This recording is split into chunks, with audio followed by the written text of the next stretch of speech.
വർഷമാണ് ഈ ബിന്ദുവിന്റെ തിരോധാനവും ഐഷയുടെ തിരോധാനവും ജൈനമ്മയുടെ തിരോധാനവും ഒക്കെ ഈ സെബാസ്റ്റ്യന്റെ അതെല്ലാം സെബാസ്റ്റ്യനിലേക്ക് സെബാസ്റ്റ്യനെ സംശയിക്കാവുന്ന തരത്തിലേക്കാണോ ഈ ഇതുവരെ വരുന്ന വിവരങ്ങളൊക്കെ നമ്മളെ കൊണ്ടുചെന്ന് എത്തിക്കുന്നത്? അങ്ങനെയാണെങ്കിൽ ഇവരെല്ലാം കൊല്ലപ്പെട്ടു, അതിനെല്ലാം പിന്നിൽ സെബാസ്റ്റ്യനാണ് എന്ന് സംശയിക്കാവുന്ന തരത്തിലേക്ക് സാഹചര്യങ്ങൾ മാറിയിട്ടുണ്ടോ? അങ്ങനെ തന്നെയാണ് ഞാൻ കരുതുന്നത്. കാരണം 2002 ഈ 3 പേര് 2017 ബിന്ദു മിസ്സായെന്ന് പറഞ്ഞ് ബിന്ദു പത്മനാഭ മിസ്സായെന്നൊരു FIR എടുക്കുന്നത് തന്നെ. അവർ 2002 മുതൽ മിസ്സിങ് ആണ്. നമുക്ക് ഇയാളെ നേരത്തെ പോലീസ് ചോദ്യം ചെയ്തപ്പോഴൊക്കെ നുണപരിശോധനയ്ക്ക് വിധേയനാക്കണം എന്ന് പറഞ്ഞപ്പോൾ ഇയാൾ ഹൈക്കോടതിയിൽ പോയി താൻ അതിന് അശക്തനാണ്, തനിക്ക് അസുഖങ്ങളുണ്ട്, അതുകൊണ്ട് തന്നെയൊക്കെ അത് വിധേയമാക്കിയാൽ ഞാൻ മരിച്ചു പോകും എന്ന് പറഞ്ഞ് അതിൽ നിന്ന് അയാൾ രക്ഷപ്പെട്ടു. കാരണം ഇപ്പം പണം ധാരാളമുണ്ട്. ആ പണം വെച്ചിട്ട് ഇയാൾ കളിച്ചുകൊണ്ടിരിക്കുക ഇത്രയും വർഷം.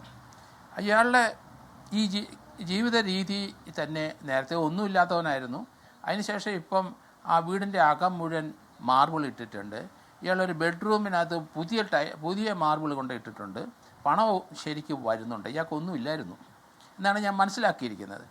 അതേസമയത്ത് 3 പേരുടെ തിരോധാനമായിട്ട് ബന്ധപ്പെട്ട് പോലീസ്, അത് ആലപ്പുഴ പോലീസും അതുപോലെ കോട്ടയം പോലീസും അവിടുത്തെ ക്രൈംബ്രാഞ്ചും ജില്ലാ ക്രൈംബ്രാഞ്ചാണെന്ന് എനിക്ക് തോന്നുന്നു DYSPമാരൊക്കെ പണം കൊടുത്താൽ വാങ്ങുന്നവരാണ് മിക്കവാറും.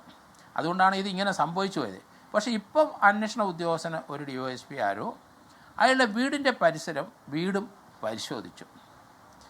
നേരത്തെ പരിശോധിക്കാൻ വന്നവരൊക്കെ സമയത്ത് അവിടെ കൊണ്ട് മലവും അത് മോശമായ വസ്തുക്കളും കൊണ്ടുപോയിട്ട് വീടിൻ്റെ പല സ്ഥലത്തും ആ പറമ്പിൻ്റെ പല ഭാഗത്തും കൊണ്ടുപോയിട്ട് അതൊക്കെ മണമടിച്ചപ്പോൾ അവരെല്ലാം പോയി. കാരണം അത് അയാളുടെ ഒരു ബുദ്ധിപരമായ നീക്കം തന്നെയായിരുന്നു. അപ്പോൾ ഇപ്പോഴ് അയാളുടെ വീടിൻ്റെ എവിടെയോ ഒരു ബ്ലഡ് സ്റ്റെയിൻ പോലൊരു സാധനം കണ്ടു.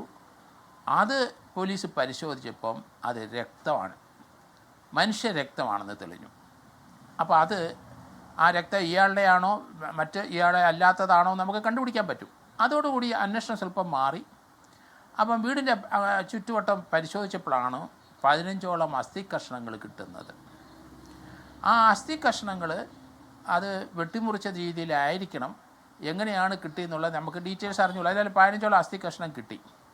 അസ്ഥി കഷ്ണത്തിനകത്ത് ഒരു പല്ല്, ഒരു ക്ലാമ്പിട്ട അല്ലെങ്കിൽ കമ്പിയിട്ട ഒരു പല്ല് കിട്ടിയിട്ടുണ്ട്. അത് ഞാൻ മനസ്സിലാക്കിയത് അതിനകത്ത് ബിന്ദുവിൻ്റെയോ കോട്ടയത്തുള്ള ജൈനമ്മയുടെയോ അല്ലാതെ ഐഷയുടെയാണ്. ഐഷയ്ക്ക് ഒരു പല്ല് കിട്ടിയിട്ടുണ്ടായിരുന്നു. കൃത്രിമ പല്ലുകളാണ് തോന്നുന്നു അല്ലേ ജോർജ്? അപ്പോൾ അതിൻ്റെ അർത്ഥം കൃത്രിമ പല്ലുകളാണ് തോന്നുന്നു കിട്ടിയത്. അതെന്താണെന്ന് ഒരു പല്ല് കിട്ടിയിട്ടുണ്ട്. അത് ആദ്യത്തെ ഒരു കമ്പിയിട്ടോ ഏതോട്ട് കെട്ടിയിട്ടുണ്ടെന്ന് തോന്നുന്നു. 1-2 ആയിരിക്കാം, കൃത്രിമ പല്ലായിരിക്കാം ചിലപ്പോൾ. അത് ഈ മറ്റ് 2 പേരുടെ അല്ല, ഐഷയുടെ ആണെന്നാണ് ഇപ്പം ലേറ്റസ്റ്റ് ആയിട്ട് അറിയുന്നത്. അപ്പം 3 ആയി.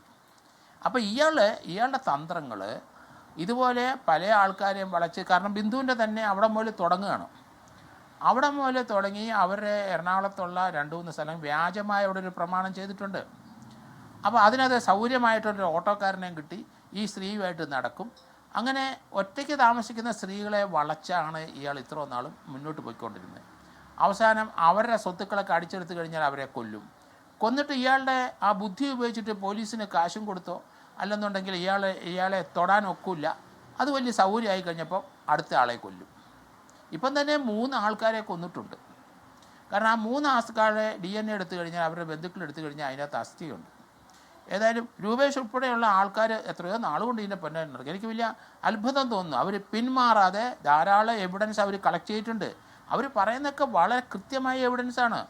കാരണം ഓട്ടോക്കാരനെ സൂയിസൈഡ് ചെയ്തു, ഓട്ടോക്കാരൻ്റെ സഹായിയായിട്ടും നിന്ന വേറൊരുത്തം സൂയിസൈഡ് ചെയ്തു. എന്താണ് കാരണം പോലീസ് നിരന്തരം ചോദ്യം ചെയ്തുകൊണ്ടിരിക്കുകയാണ്.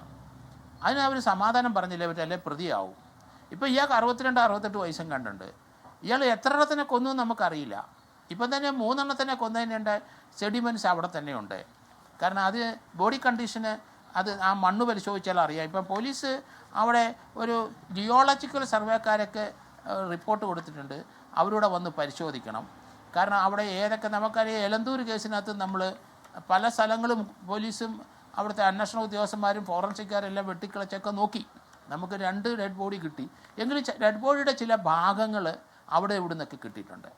ചില ഭാഗങ്ങൾ ഫ്രിഡ്ജിനകത്തൊക്കെ വെച്ചു എന്ന് പറയുന്നു. ലിവറൊക്കെ എടുത്തിട്ട് തിന്നാൽ കൊള്ളാം എന്നൊക്കെ പറഞ്ഞ് എടുത്ത് വെച്ചു എന്നൊക്കെ പറയുന്നുണ്ട്. അപ്പോൾ ഇവന് ആ രീതിയിലുള്ള ഒരുത്തനാണോ അതും നമ്മൾ നോക്കണം. കാരണം ഇവന് സ്വത്ത് കുഴിഞ്ഞു കിടുന്നത് ഇവന് ഇതുപോലെയുള്ള മന്ത്രവാദവും അതുപോലെയുള്ള നരബലിയൊക്കെ നടത്തിയാൽ അവരെ നരബലി എടുത്ത് ഇവനെ പിടിക്കപ്പെടില്ല എന്നൊരു വിശ്വാസം കാണും. ഇവന് വിദ്യാഭ്യാസം എത്ര ഉണ്ടെന്ന് എനിക്കറിയില്ല. ഇപ്പോൾ 68 വയസ്സുണ്ട്. ഇവനെ വിടാൻ ഒക്കില്ല നമുക്ക്.